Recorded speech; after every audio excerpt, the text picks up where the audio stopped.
The last film I made for Channel 4 was called The Government Inspector, and it came to an end round about the time the bombs were going off in, the 7/7 bombs were going off in London. And so we were sitting trying to decide what to do as our next project while the bombs were going off in tube stations and on buses all around us. And so we were pretty obviously led towards the idea that perhaps we should try and understand how young second-generation Muslims born in this country, educated here, might want to take up arms against their own fellow citizens. Also, at that time, there was quite a lot in the press about how MI5 were recruiting Muslims to work as essentially as spies on their own community. And so I came up with the idea of telling the story of a brother and sister who have these very different routes. One becomes the spy, the other becomes the bomber who is spied upon. So the story really had its genesis in the 7/7 bombs in London.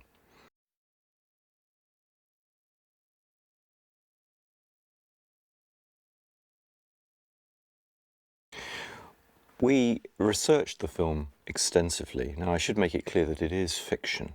We're not making any factual claims for Britz at all, but like any fiction writer writing about contemporary events, I was very concerned, and my fellow producers and executives were very concerned that we should make it as accurate as possible, and the world we depicted should be as realistic as we could make it. So we did extensive research, partly into the world of MI5 as much as it was possible, because they're a fairly secretive organization, and partly into the world of young British Muslims who are tempted to go overseas and train.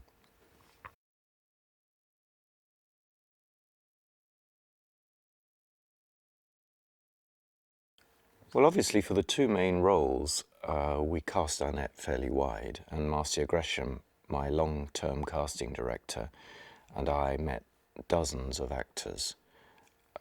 These are two incredibly demanding parts. Both these actors have to carry long, complex films on their shoulders.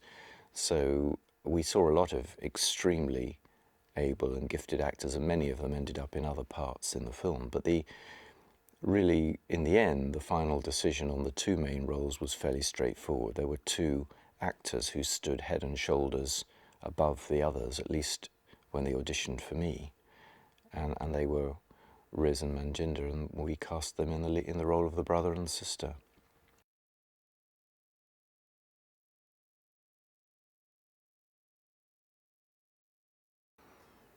Well, it was certainly a challenge to try and write about a subject that was so remote from my own experience.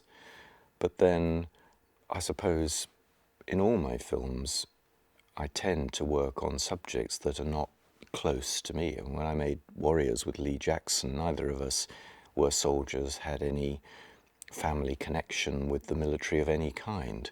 And in a weird way, it's actually my ignorance of the subject when I'm starting out. Obviously, by the time we finish researching, that ignorance is undermined to some extent.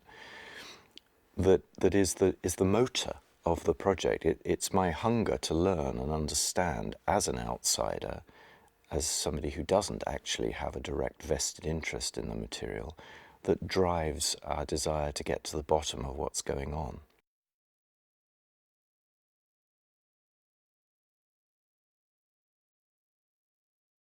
We interviewed dozens and dozens of young British Muslims, and I consider myself to be a reasonably well-read person, pretty up-to-date on current events. I was really shocked by the level of anger and alienation that I encountered on reading those interviews, which were conducted primarily by our Muslim researcher.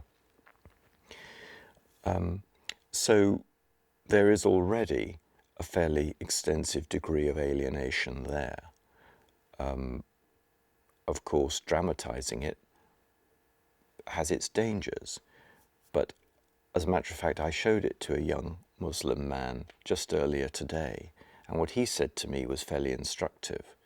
He said, finally somebody's had the guts to say what we feel.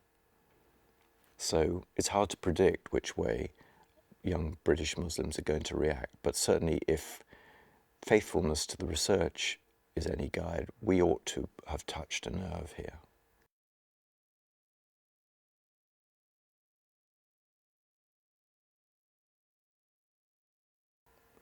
Well, I'm always slightly reluctant to try to encapsulate a message for a film. You sort of want to say, well, go and watch the film, and the films play out across 2 nights, 2-hour films, so it's hard to sum it up in just a few words, but I'm going to have a go anyway.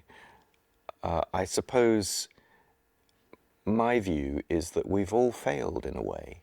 We've failed to understand how it could be possible that our fellow citizens, young second-generation British Muslims, could feel so desperate, so alienated, so angry, and so separate and apart from mainstream British society that they could be driven to the point they would strap explosives to themselves and blow themselves up in the middle of a large group of their fellow citizens.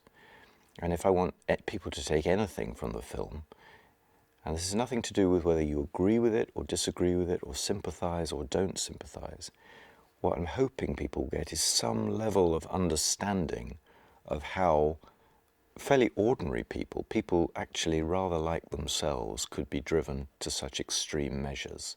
And if we succeed in that, I think we will have succeeded in our task.